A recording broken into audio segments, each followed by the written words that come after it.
नीचे करो, नीचे। प्रधानमंत्री जी गरीबी खत्म करते थोड़ी आ रहे हैं। प्रधानमंत्री जी पलायन रोकते थोड़ी आ रहे हैं।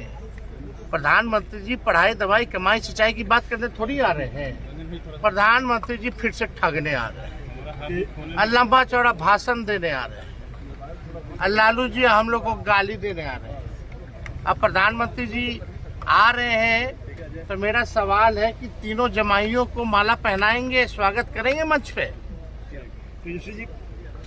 मेरा सवाल है, संतोष मांझी जी का माला पहनाएंगे प्रधानमंत्री,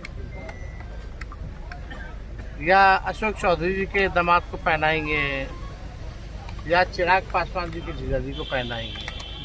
ये बताएंगे, प्रधानमंत्री बताएंगे कि एनडीए का मतलब ही क्या है। एनडीए का मतलब क्या है? उसमें तो हमने ट्वीट करके कल एक गाना भी जो है वो भी हमने पेश किया। सम्राट चौधरी ने कहा है कि बाबा साहब नेशनल दामाद आयोग की मीटिंग करने आ रहे हैं, इन लोगों को शुभकामनाएं देने आ रहे हैं।